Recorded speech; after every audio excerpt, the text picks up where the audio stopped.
Diego, de certa forma, o cerco vai se fechando, né, contra a ex-primeira-dama Michele Bolsonaro, né? É uma série de revelações mostrando não apenas que dinheiro vivo, agora, na reportagem do Aguirre Talento desta segunda-feira, mostrou que dinheiro estava entrando na conta dela. Mas a gente viu outras formas, né, ordens, né, para os assessores, ajudante de ordens, tudo, pegar dinheiro vivo, depositar na conta de uma tia, pagar boleto do irmão, pagar o cartão de crédito de uma amiga que é assessora parlamentar e que emprestava o cartão de crédito para a Michele, porque a Michele não queria mostrar que estava fazendo gastos XYZ.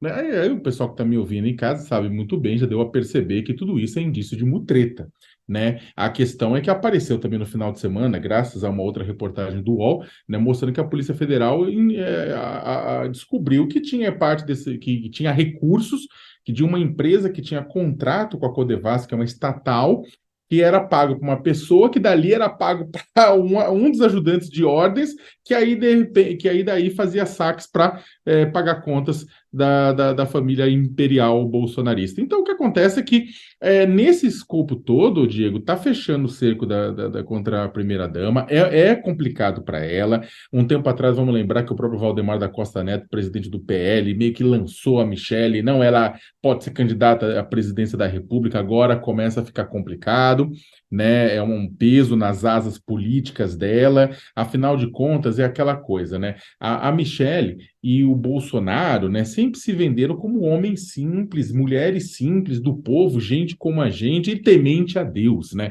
Inclusive, a Michelle entrou de cabeça na campanha eleitoral bolsonarista no ano passado do marido para exatamente amenizar a imagem bronca, tosca, rude do marido e tentar aproximá-la com os evangélicos, a imagem dos evangélicos. E aí, o que que acontece? A Michelle, que era essa figura, né, que tentava fazer essa ponte do Bolsonaro com os evangélicos, ela acaba envolvida, já tinha sido envolvida naquela coisa dos cheques, 89 mil reais do Fabrício Queiroz depositado na conta dela de uma forma estranha. Depois envolvida no escândalo das joias, né? Teve aquelas joias, né, dadas pelos árabes, etc e tal, para a presidência da República, e aí ficou aquela coisa toda.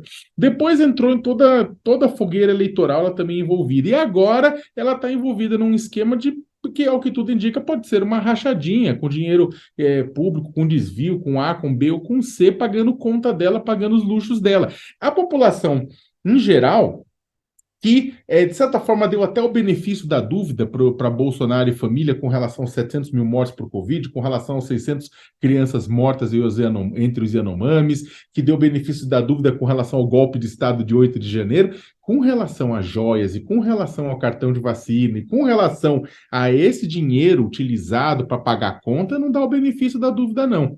E isso vai pegar e isso vai pesar. E só para terminar, Diego, é interessante que é o seguinte: todas no final das contas, né, o Palácio do Planalto é rondado por assombrações, né, relacionadas à corrupção.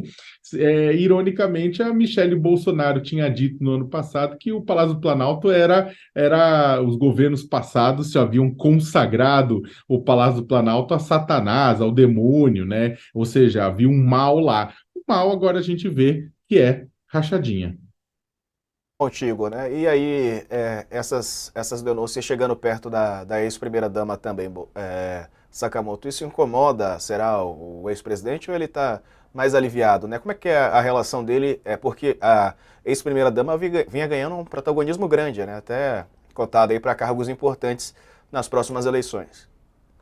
Eu particularmente acho, Diego, que ex-presidente Jair Bolsonaro está muito aliviado com as denúncias envolvendo a primeira-dama. Por um lado, essa primeira-dama, por um lado, você tem a questão é que é claro que uma denúncia com relação a ela envolve ele também. Até afinal de contas, ela não operava livremente. O Mauro Cid era ajudante de ordens de Bolsonaro e não de Michele Bolsonaro, né? Ele conversava com as assessoras, manifestava preocupação de que isso ia ser vendido pela empresa como rachadinha, mas enfim. Agora, isso pega no Bolsonaro também. Porém, por outro lado, estava claro que Bolsonaro estava se sentindo extremamente incomodado com os voos políticos de Michele Bolsonaro. né? Ele ficava incomodado, uma série de colegas jornalistas têm relatado a profusão que toda vez que alguém coloca Michele Bolsonaro como uma real candidata a um cargo executivo nas eleições de 2026, ele dá um pulo de 1 metro de altura e fala: não, pera lá, não é bem assim, né? Vamos ver, e tal. O Bolsonaro, a gente sabe, essa figura machista, essa figura misógina, né? Então, que ele tem essa dificuldade de ver o protagonismo de mulheres, né, que ele acha que estão sobre a aba dele, que estão sobre o sombreado dele. Então já estava gerando um certo atrito antes, quando a Michelle ocupou um posto no PL Mulher, estava tendo espaço na mídia, e a Michelle é muito mais carismática do que o Jair, né? Então isso estava gerando